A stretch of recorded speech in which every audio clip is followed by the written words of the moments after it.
Let's cut the crap. You feel it in your gut before your brain even catches up. It's a change in the air, a subtle shift in the gravitational pull between you and her. The texts that used to be instant novels become one-word answers. The good morning messages vanish into the digital ether. Her laughter on the phone sounds distant, like an echo from a room you're no longer in. She's not ghosting you. That would be easy. That would be a clean break. No, this is worse. This is the slow fade. This is death by 1,000 paper cuts to the soul. She's pulling away, and every instinct in your body, every primal wire left over from 1,000,000 years of evolution, is screaming at you to do one thing. Grip tighter. Fix it. Ask what's wrong. Send the paragraph explaining your feelings. Double text. Call. Show up. Prove to her that you care more.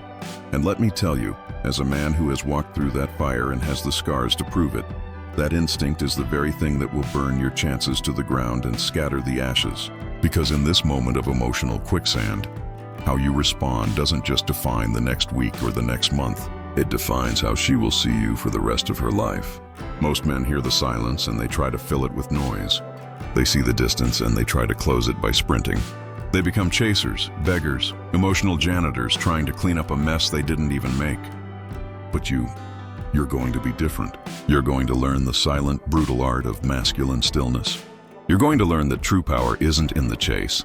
It's in the gravity you create by standing still. So listen closely. We're not talking about games.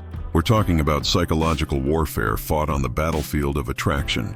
This is exactly how you turn her pulling away into the biggest mistake she has ever made. The first, most critical step happens in the silent battlefield of your own mind. Before you change a single action, you must kill the addiction. Let's be brutally honest.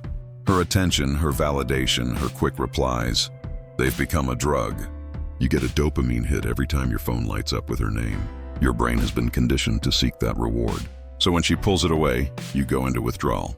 You feel anxiety, panic, a desperate need for another fix. This is why you feel the urge to chase. You're not trying to solve a relationship problem. You're a junkie trying to get his supply back. The first move is to recognize this, to look in the mirror and say, my emotional state has become dependent on her, and that ends now. This is a declaration of independence. You must, from this second forward, make a conscious decision to derive your sense of well-being from your own actions, not her reactions. Every time you feel that pull to check your phone, to see if she's watched your story, to reread your last conversation, you have to catch yourself. That is the addiction talking, and you have to starve it. This is the hardest part because it's a silent internal war. No one will see it. No one will give you an award for it. But it is the foundation upon which everything else is built. If you skip this step, everything that follows will be an act. You'll be pretending to be detached, but your energy will scream desperation. Women have a sixth sense for this. They can smell neediness like a shark smells blood in the water. So, before you do anything, you go to war with the addict in your head. You find your center without her. You remind yourself that you were a whole, complete, valuable man before you met her. And you will be a whole, complete, valuable man long after she's gone. This isn't about faking it. It's about a fundamental rewiring of your emotional operating system. Now that you've declared internal martial law, it's time for your first external move. We call this the art of the echo. Most guys react to silence with noise. You will react with a more profound silence. You will become her echo. She sends a one-word text. Hours later, you send a one-word text. She stops initiating. You stop initiating. She pulls back her energy by 50%. You pull back yours by 100. This isn't about being petty. This is about speaking a language she understands better than words, energy. By mirroring her withdrawal, but with more intensity, you are communicating several powerful things without saying a word. First, you're showing that you are not rattled. Her pulling away is not a crisis for you. It's an observation. Your world is not crumbling. This calm, unbothered response is deeply unsettling to a woman who is used to having an emotional effect on men. Second, you are creating a vacuum. Human nature abhors a vacuum. When you completely remove the energy she was used to, the good mornings, the check-ins, the validation, you create a void in her day. A space that was once filled by you is now empty. And she will be forced to confront that emptiness. Her mind will have to fill in the blank. What is he doing? Why isn't he chasing me? Did I push him too far? Did he find someone else? Her thoughts, which were drifting away from you, are now forced to boomerang back. You're not being cold or rude. You're just gone. You are a quiet, respectful ghost. If she texts you, you reply, but you take your time. Your response is polite, but it is brief. It doesn't ask questions. It doesn't try to extend the conversation. You are the period at the end of the sentence, not an ellipsis. The silence you create will echo in her mind louder than any desperate paragraph you could ever write. This next step is where you transmute this crisis into an opportunity. This is where you recenter your universe. For the past few weeks or months, let's be honest, she has slowly become the sun in your solar system. Your thoughts, your plans, your emotions, everything has started to revolve around her. When a woman feels she has become the center of a man's universe, he loses his gravitational pull. She doesn't want to be your world. She wants to be a welcome visitor in your exciting world. The moment she pulls away is the universe giving you a gift. It's a sign that you have drifted from your own path. So you don't just pretend to be busy. You become relentlessly, unapologetically, fiercely dedicated to your own mission. This is when you declare war on your own potential. That business idea you've been putting off? You drop the plans tonight. That body you've always wanted? You hit the gym with a vengeance you haven't felt in years, not to post a selfie, but to forge discipline in iron and sweat. That skill you wanted to learn, that book you wanted to read, that trip you wanted to plan with your friends, you do it. Now, your phone should become an afterthought. You should be so engrossed in building your empire, whatever that looks like for you, that you genuinely forget to check for her text. This shift in focus does something magical to your energy. You stop being a consumer of her validation and you become a producer of your own value. And let me tell you, a woman can feel this shift from miles away.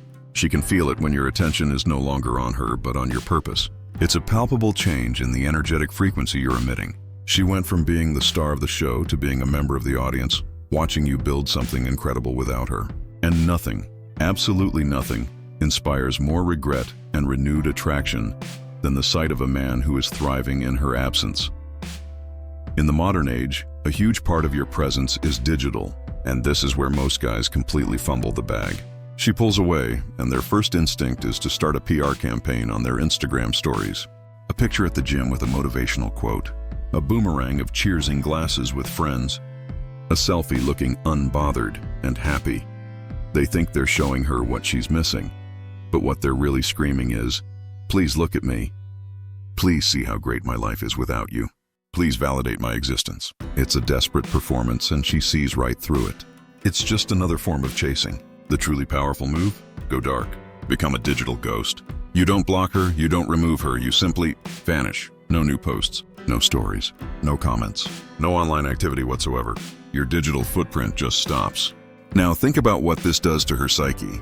In a world of constant oversharing, a man who has the discipline and the focus to completely disconnect is a unicorn.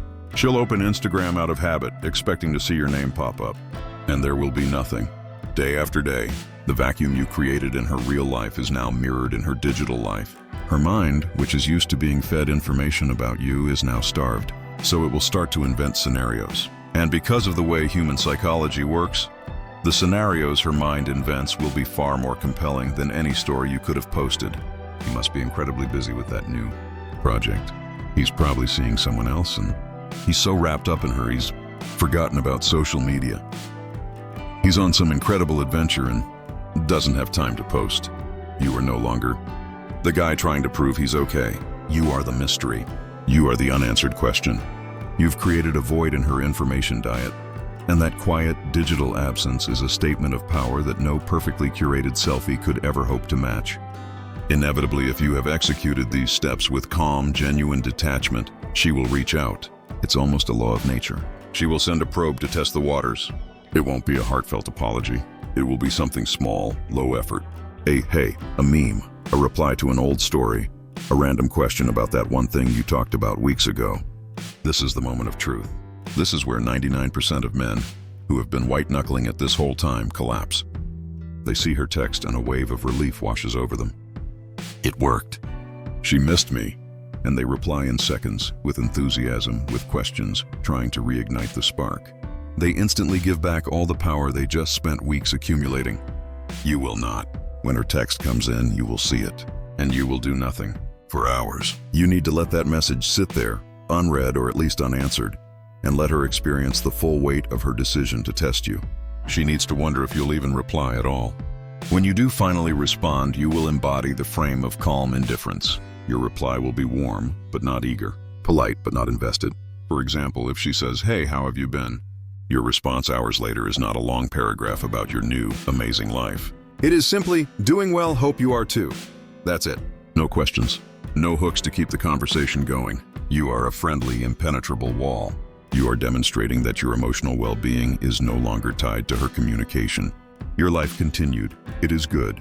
And while it is pleasant to hear from her, it is not necessary. You're not being a jerk. You're being a man who values his own time and energy above all else. This calm, unattached response is the ultimate power move. It tells her that she cannot just snap her fingers and pull you back into her orbit. She has lost that privilege. To get back into your world, she will have to do more than send a low-effort probe. She will have to try. This entire process, from the internal war against your own neediness to the final, indifferent text, is not a trick to get her back. It is a filter.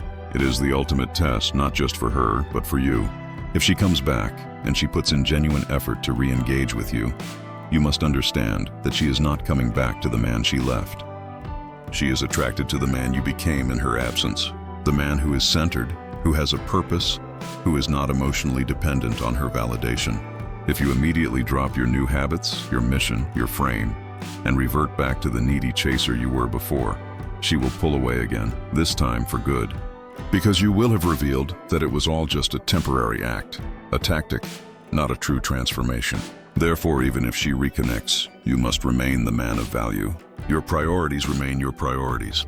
Your mission remains your mission. She can be a wonderful complement to your life, but she can never again be the center of it. However, there is another possibility. She may not come back, or she may come back, and you may realize that the man you have become is no longer interested in the woman who was willing to let him go so easily. And this is the true victory. The goal was never to trap her. The goal was to free yourself. This process is a filter that removes women who are indecisive, disrespectful, or simply not a good fit for the king you are building yourself to be. It ensures that any woman who is in your life is there because she genuinely wants to be there and because she respects the powerful, independent man you have become. So when she pulls away, do not see it as a rejection. See it as an invitation to kill your own weakness, an invitation to fall back in love with your own life, your own goals, your own journey. Chase the mission, not the woman. Build the empire and the queen will come. And if she doesn't, you'll be too busy ruling your own kingdom to even notice.